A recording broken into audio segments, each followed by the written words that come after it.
baru-baru lalu tidak berulang semula. Terima kasih. Majlis memsilakan Menteri Pendidikan Tinggi untuk menjawab. Terima kasih Datuk Yang Pertua.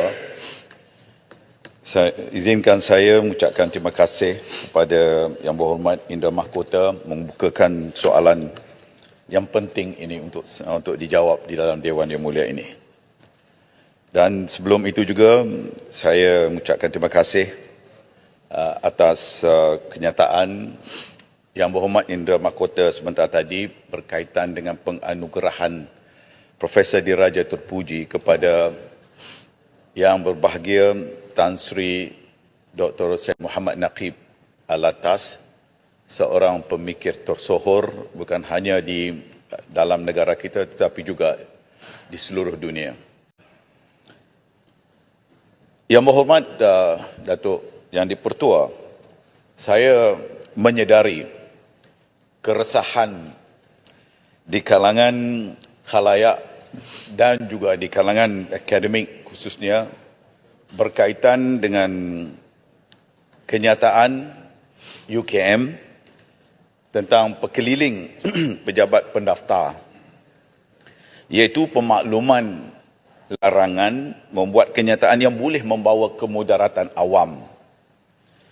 Dan ini terkait juga dengan Akta 605, iaitu Akta Badan Berkanun, di mana setiap institusi badan berkanun akan seringkali mengingatkan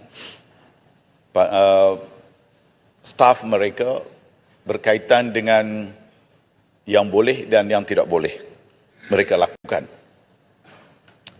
Namun, saya juga memahami dalam konteks sebuah institusi pengajian tinggi, seperti yang dilontarkan oleh Yang Berhormat Indra Mahkota juga, daripada latar belakang saya yang berada di sana sebelum ini.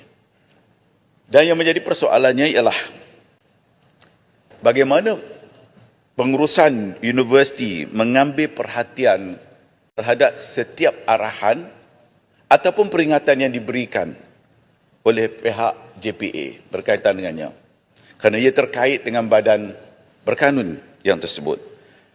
Lantaran itu, antara langkah yang telah pun saya ambil untuk memastikan supaya sebarang arahan itu tidak hanya ditafsirkan secara sahala, apatah lagi dalam konteks sebuah institusi pendidikan tinggi, universiti sebagai contoh, iaitu setiap arahan itu tidak boleh dianggap hanya semata-mata boleh dilaksanakan di semua peringkat.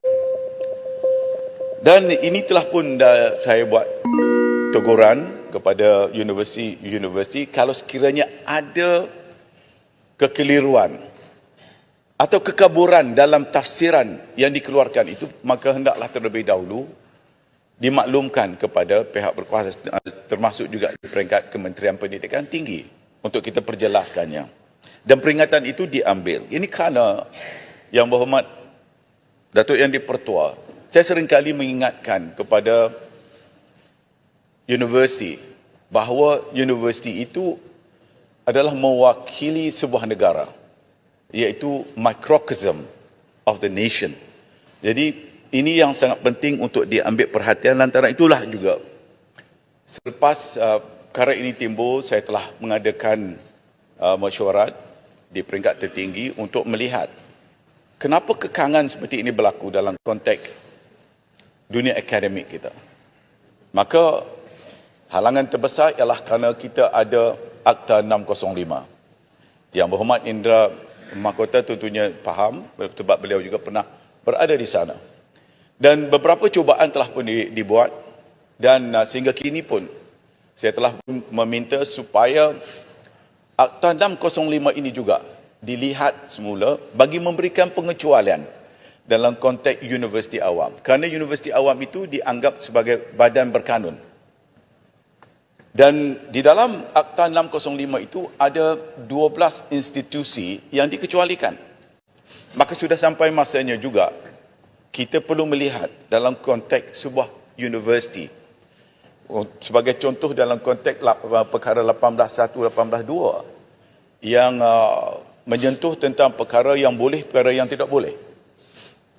Makanya dalam konteks sebuah universiti awam itu, kita perlu melihat dalam konteks universiti itu.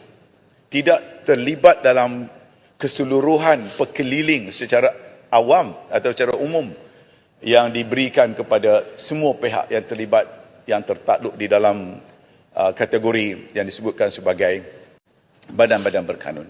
Dan ini antara langkah yang kita sedang lakukan, dan langkah ini dianggap antara langkah ke hadapan radikal, quote-unquote, dan saya sedang mencuba untuk melakukan perkara ini bagi membolehkan supaya iklim dalam sebuah universiti itu tidak terkungkung dengan ketakutan untuk menyampaikan pandangan mereka.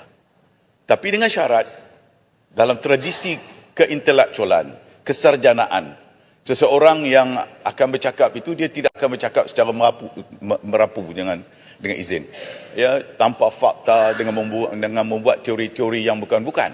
Tapi inilah yang saya sebutkan tadi, kita akan lihat semula ke dalam konteks akta ini. Terima kasih. Soalan tambahan.